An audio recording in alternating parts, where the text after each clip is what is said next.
Salut à tous, c'est Audrey, j'espère que vous avez faim. Aujourd'hui, je vous propose de réaliser une pizza en forme de sapin pour servir pour les plus petits le jour de Noël. Donc c'est une recette que vous allez pouvoir faire avec eux et c'est surtout que au moins vous pourrez faire une table des enfants avec une jolie pizza en forme de sapin pour Noël. C'est vraiment très simple à faire, vous allez voir, mais visuellement c'est super chouette.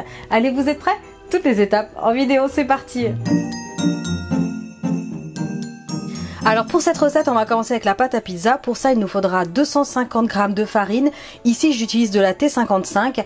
Il faudra 15 centilitres d'eau. On aura besoin d'une cuillère à café rase de sel, un bon filet d'huile d'olive, 20 g de levure fraîche de boulanger que vous pouvez remplacer par un sachet de levure déshydratée. Généralement, c'est entre 10 et 11 g si je me trompe pas.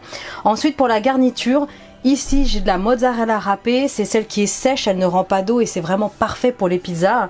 Et ensuite un petit peu de basilic, des olives noires, quelques tomates cerises et là j'ai du jambon italien Prosciutto, donc voilà, ça va être juste parfait. Allez, c'est parti pour cette recette. On aura aussi besoin d'une cuillère à soupe de concentré de tomate que je vais diluer dans un petit peu d'eau et de l'origan. Alors on y va, je vais commencer avec la pâte à pizza. Donc dans la cuve de mon robot, je vais ajouter la farine. Je continue avec la cuillère à café de sel, donc une cuillère à café rase. Ensuite, je vais venir juste donner un petit tour pour bien mélanger en fait le sel avec la farine, parce qu'il faut éviter que la levure soit en contact avec le sel, parce que sinon ça la tue et ça risque de ne pas se développer. Donc faites attention de ne pas mélanger jamais la levure et le sel. Ensuite, je vais ajouter ma levure fraîche. Alors j'ai appris il n'y a pas longtemps qu'on pouvait dissoudre directement, comme elle est fraîche en fait, l'émietter et pas besoin de la faire, de la développer en fait dans de l'eau au préalable. Donc voilà, ben, on va voir si ça marche, c'est la première fois que je le fais. J'ajoute ensuite l'eau, donc là il y a 15 centilitres et je vais terminer avec un bon filet d'huile d'olive. C'est parti, hop. Donc je vais y aller doucement au départ.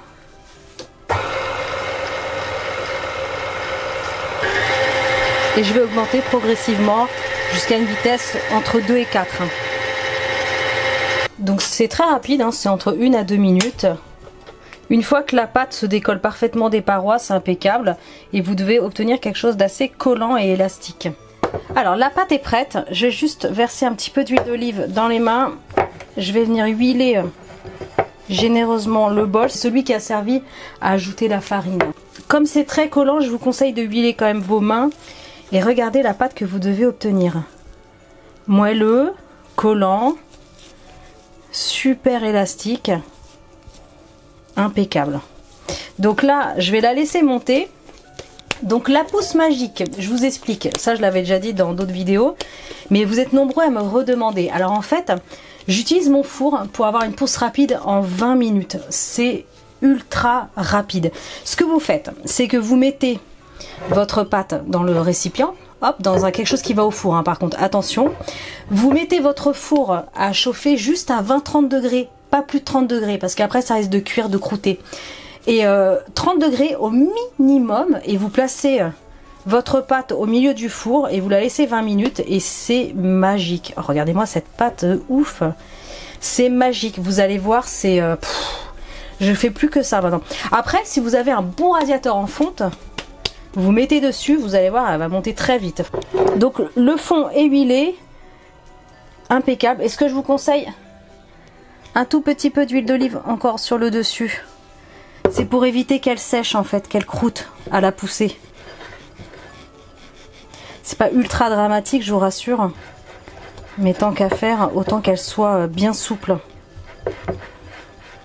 Donc voilà, c'est parti. On va la laisser doubler. Donc c'est bon, ça fait 20-25 minutes et c'est impeccable. Vous voyez, ça a bien plus que doublé de volume. J'ai juste changé le plat parce que j'avais peur que l'autre soit un petit peu trop petit. Donc c'est parti, on va la placer, déjà on la dégaze rapidement.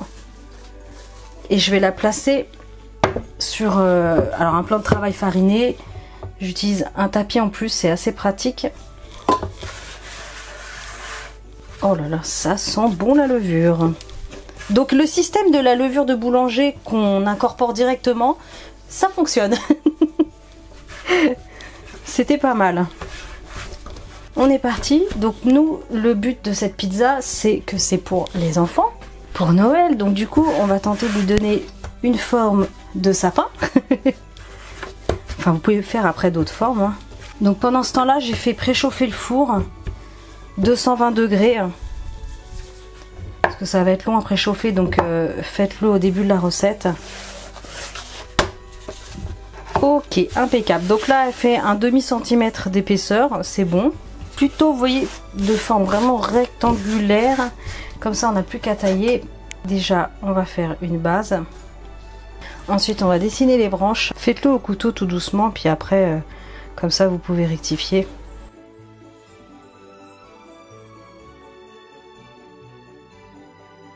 Ok, donc la même chose de l'autre côté.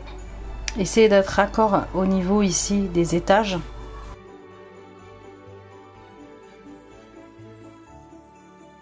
L'ébauche du sapin, c'est fait. Alors ensuite, maintenant que j'ai mes repères, je vais pouvoir couper complètement les parts. Donc avec ça, vous faites autre chose, hein, évidemment, ne jetez pas le restant de pâte.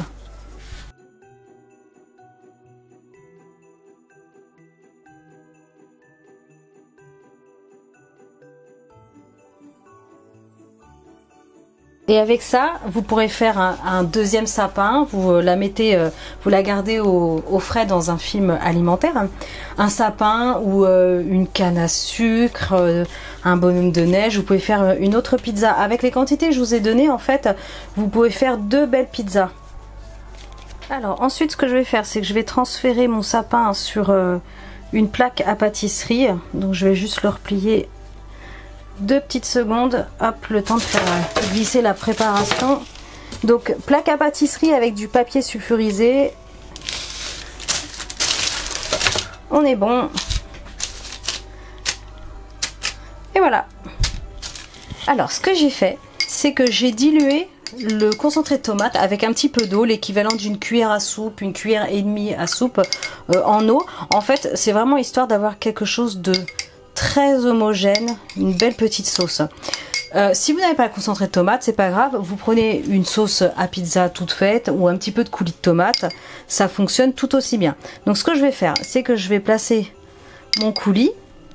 Alors moi je suis partie sur une base tomate, mais vous pouvez tout à fait partir sur une base crème. Allez, on en met généreusement. La pâte pizza maison, vous allez voir, c'est sublime. Une petite pincée d'origan. C'est vraiment pour le coup les petites herbes à pizza. Je continue avec les petites tranches de jambon. Tout simplement découpées à la main, telles quelles. Là, je pense que je vais mettre 2 petites tranches. Donc si vous partez sur une base crème, ce que vous pouvez faire aussi, c'est à la place du jambon italien, vous pouvez partir sur du saumon fumé. C'est super bon pour le coup. Vous pouvez aussi utiliser du chorizo, la viande des grisons, du jambon de Parme. Alors mon four, ça y est, il a atteint la bonne température, ça va être bon. Alors le basilic frais, je le garde pour la fin, pour la décoration. Là, je vais ajouter les petites olives. Quelques petites tomates cerises. Pas trop parce que ça va rendre de l'eau, donc attention. Et enfin, la petite touche que généralement les enfants adorent, le fromage râpé. Comme je vous ai dit, j'utilise de la mozzarella, celle qui est sèche en sachet. Comme ça, elle ne rend pas d'eau et votre pâte va rester vraiment croustillante. Vous pouvez remplacer la mozzarella par le chèvre râpé, du comté. Il y a plein de fromages, hein, parmesan, pecorino, grana padano. Il y a vraiment de quoi faire, hein. Écoutez, notre petite pizza sapin de Noël, elle va être prête. Donc je vous le redis, j'ai un four classique. Je l'ai préchauffé à 220 degrés. Plutôt, si vous avez la possibilité de faire chauffer le bas du four, comme c'est une pizza, une pâte à pizza, c'est toujours mieux de le mettre en bas du four. Allez, ça va partir au moins 20 minutes, mais comme d'habitude, je reviendrai vers vous pour le temps exact. Ok, c'est parti. Allez, avant la dégustation. Donc ça a passé exactement 15 minutes au four. Je vous le rappelle, 220 degrés. Et j'ai chauffé plutôt le bas. Mais attention, si vous trouvez que ça va un petit peu trop vite, n'hésitez pas à rehausser un petit peu votre pizza en cours de cuisson. Et eh bien écoutez, il n'y a plus qu'à. Il n'y a plus qu'à. J'ai ajouté du basilic ciselé frais là au dernier moment. Dégustation. C'est pour les enfants, mais c'est pas interdit aux grands non plus. Allez, puis alors faites leur plaisir. Hein. Pizza, c'est avec les doigts. Hein. Sortez pas les assiettes. C'est fameux. Enfin, les couverts surtout. La pâte, elle est magnifique. Bien croustillante. Et c'est pas du tout gras comme une pizza industrielle. Croustillante, vous entendez?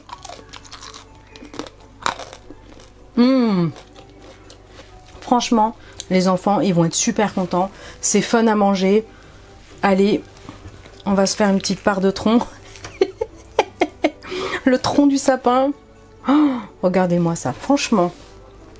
C'est généreux, coloré, fait maison. Vos pochos, ils vont être trop contents à Noël. C'est fameux. Fameux. Écoutez, moi je vous laisse. Likez, partagez, abonnez-vous à ma chaîne si ce n'est pas encore fait. Et moi je vous dis à très bientôt pour des recettes super méga gourmandes. Ciao.